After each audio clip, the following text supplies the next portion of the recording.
Du côté des autorités marocaines, comment accueillent-elles cet alignement de la France sur leur position au sujet du Sahara occidental? Le geste des autorités françaises est-il un nouveau départ après les tensions diplomatiques entre la France et le Maroc? Nous posons ces questions à notre invitée, Samira Sitaïl, l'ambassadrice du Maroc à Paris. Madame l'ambassadrice, bonsoir et merci d'être avec nous. Merci pour votre invitation. En quoi est-ce important pour les autorités du Maroc que la France, que Paris, le gouvernement français reconnaissent le plan d'autonomie marocain au sujet du Sahara occidental?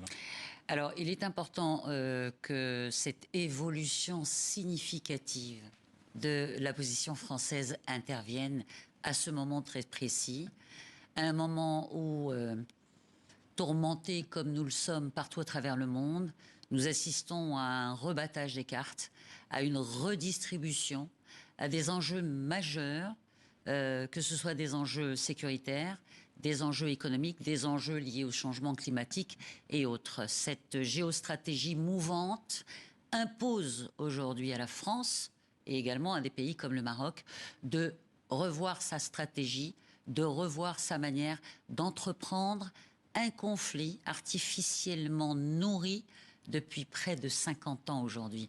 Donc c'est une évolution significative. Qu'est-ce qu'elle dit, cette évolution? Parce que nous avons un peu le sentiment parfois qu'elle part de néant. Elle ne part pas de rien. Le soutien de la France au Maroc, en tout cas sur le plan d'autonomie, date de 2007. C'est vous dire l'ancienneté de ce soutien. Il n'y a pas de nouveauté par rapport au plan d'autonomie.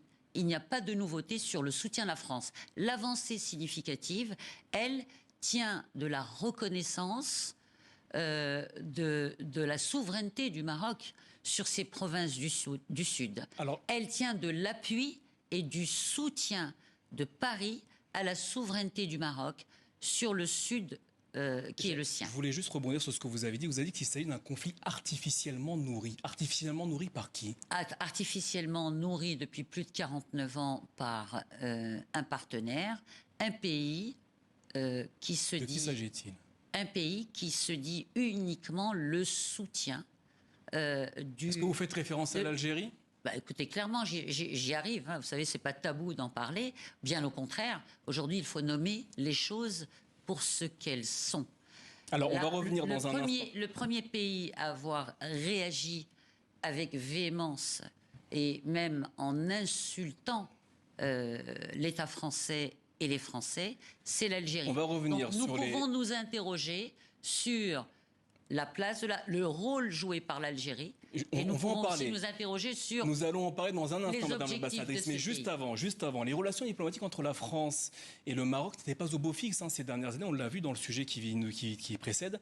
Comment est-ce que les autorités marocaines sont-elles parvenues à faire évoluer de manière significative, comme vous le dites, la position française? Alors, nous ne sommes pas dans uniquement les autorités marocaines. Nous sommes aujourd'hui dans un partenariat, dans une volonté commune, exprimée au plus haut niveau des deux pays, par Sa Majesté Mohamed VI et le président Emmanuel Macron, pour aller de l'avant. Donc ce n'est pas le Maroc uniquement, ce sont ces deux partenaires.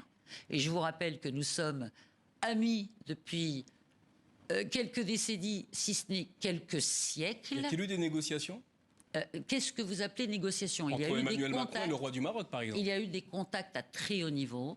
Nous ne sommes pas dans une normalisation, un retour à une simple relation entre les deux pays. Nous sommes dans Ce n'est pas une normalisation. Non, c'est une co-reconstruction pour essayer d'aller mettre le curseur ailleurs, aller là où nous ne sommes peut-être jamais allés, justement parce que, je vous le disais au départ, le monde change et que nous avons décidé ensemble d'accomplir un bout de chemin pour la prospérité de nos deux pays et dans l'intérêt de la sécurité et de la prospérité de nos deux peuples. Dans la lettre adressée au roi du Maroc par le président français Emmanuel Macron, le chef d'État français écrit: le plan marocain est la seule base pour aboutir à une solution politique juste, durable et négociée. En deux mots, que contient précisément le plan d'autonomie marocain au sud du Sahara occidental? Alors, ce qu'il faut essayer de comprendre, c'est pourquoi un pays comme la France, l'État français, arrive à la conclusion selon laquelle c'est la seule base possible.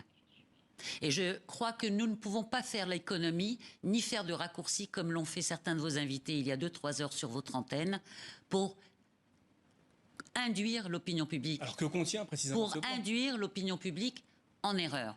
Aujourd'hui, il s'agit de revenir sur ce qui est irréalisable et sur ce que, en 2008, les Nations Unies, l'envoyé personnel du secrétaire général des Nations Unies, a considéré comme étant irréalisable.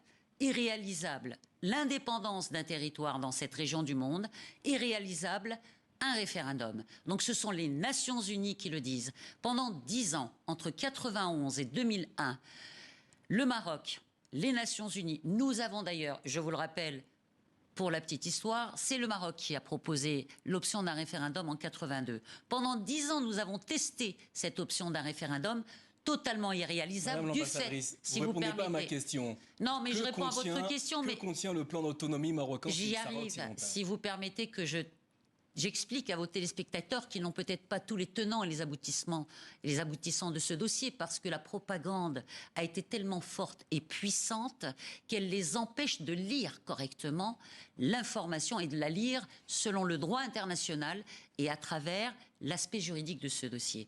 Je vous répète encore une fois qu'il y a eu 65 processus similaires de décolonisation depuis 1945 entrepris par les Nations Unies. Seuls 4 ont abouti à l'organisation d'un référendum. Et pour les 4, et j'en terminerai là, s'il vous plaît, pour les 4, le problème du corpus électoral n'était pas posé. Nous connaissions le corpus électoral. Or, la particularité du dossier du Sahara, c'est que nous devions constituer le corpus électoral.